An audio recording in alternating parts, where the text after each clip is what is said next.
people, welcome back to the next lesson. There's the next cantilever beam.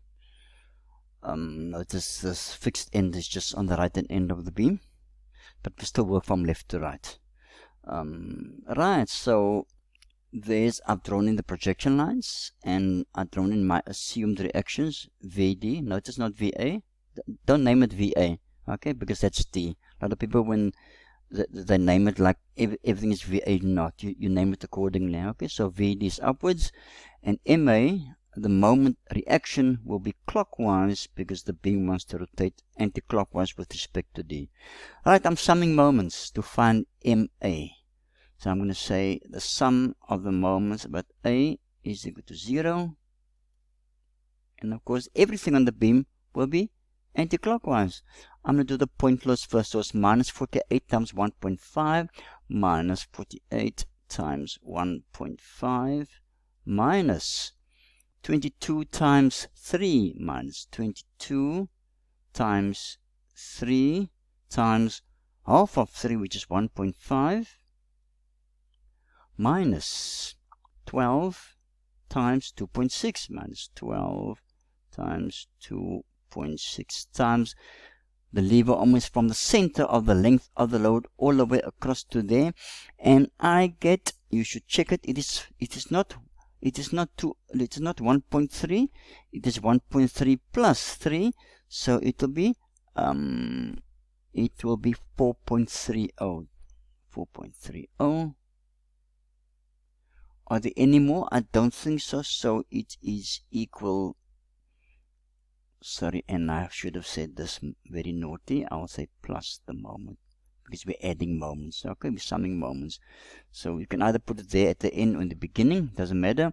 So of course, the moment, and there's a moment at the right hand end. You can either put this at the end or at the beginning. And because I'm assuming it's clockwise, so it's positive, plus the 3 loads acting on the beam is equal to 0. And I'll make MA the subject of the formula. So therefore MA is equal to, I get plus 305.16 kilonewton meters. It's not kilonewton meters, it's a moment.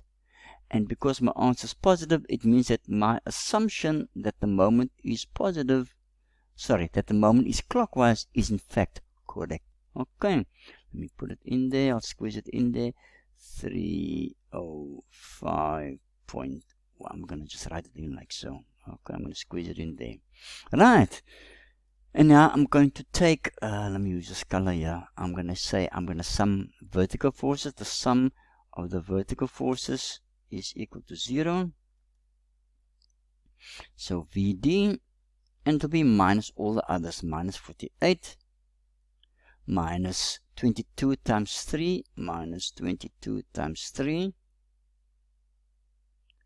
minus 12 times 2.6, 12 times 2.6 is equal to 0, and make VD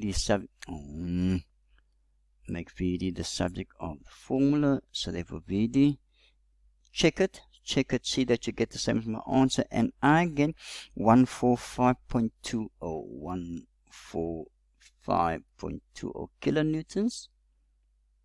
And because my answer is positive, it means that my assumption that VD is acting upwards is in fact correct, and I'm going to squeeze that in here, 145.20. Okay. Now people, keep checking my answers, check my answers, see if you get the same answer, and then you proceed as I go. Okay, right. I'm going to draw in the 0 line for my shear force diagram. I'm assuming I'm going to leave this color like so. I'm going to, maybe I should just do that. The shear force diagram, I'm going to draw it in somewhere like so. There's my 0 line. And shear force diagram is always positive at the top and negative at the bottom. Right. Alright, there's no vertical forces at A, so from A down to B we have a load of minus 12 times 2.6, which is, work it out on the calculator, 12 times 2.6 is equal to, is minus 31.20, and it's a straight inclined line down to B. So it's something like so, and write the value in. It is minus 31.20, 31.20. Right, B to C. Okay, although this UDL goes from B to D, we've got a change in load at C there, so we must go from B to C. So from B to C, so I say minus 31.20. Just give me a second.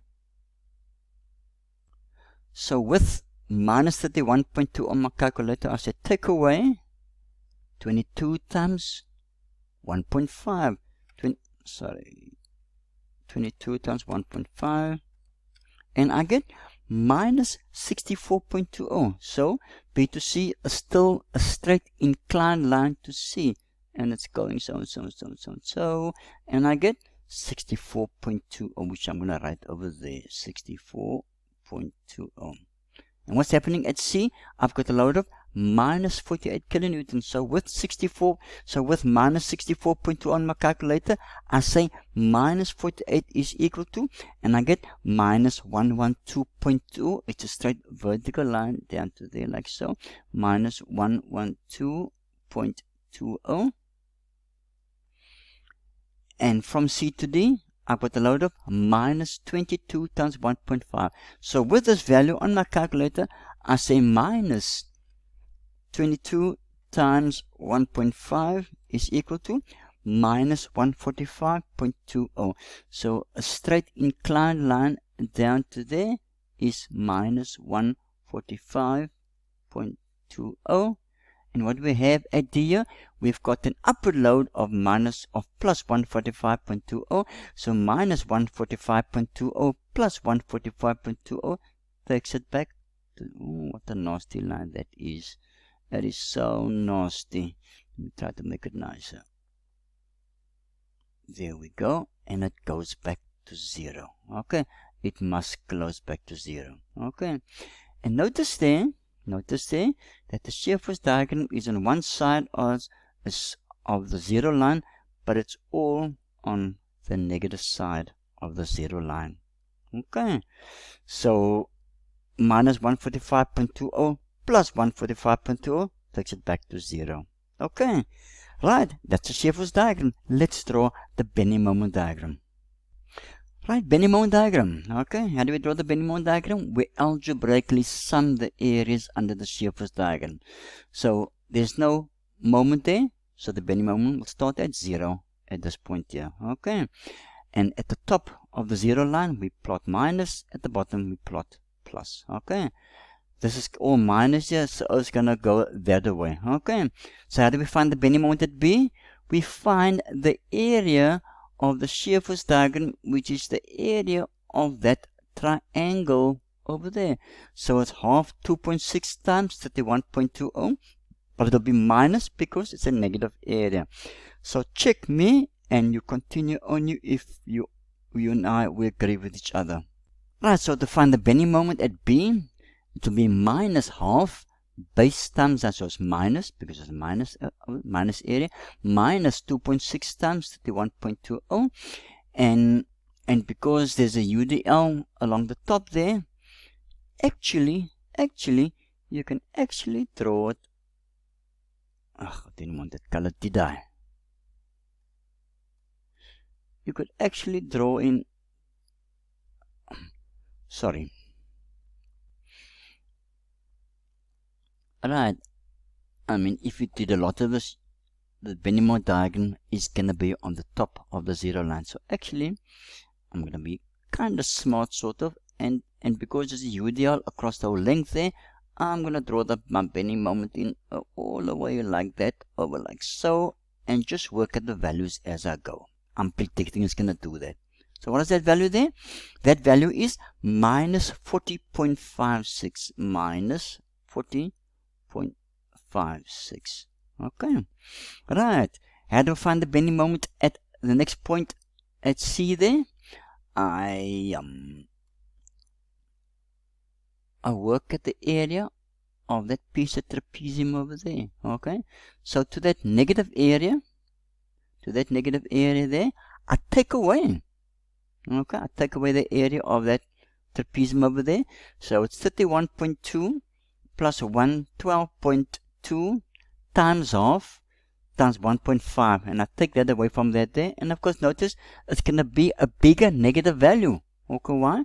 Because we've got minus 40.56, take away another area, so it's going to be a bigger negative value. Okay, and what did you get? You should have gotten minus 112.11. Okay, minus 112.11. You should have gotten that over there. Okay, I'll take it. Alright. And how do we find the bending moment at point D there? Okay, from that value there, we take away the area of that trapezium over there. Now do you find the area of the trapezium? It's 112.2 plus 145.2 times half times 1.5. Okay, so minus 112.11, take away a bigger value, will give us an even bigger value. Okay, and the value we get at the end there, check me, I should get the value, I'm going to leave it that color, should be minus 305.16. Okay, minus 305.16. Okay, and once we get there, what's happening at D there?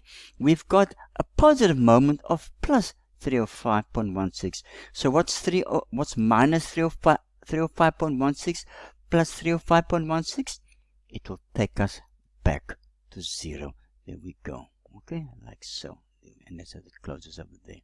Okay, and notice there, the whole diagram is positive. Ooh.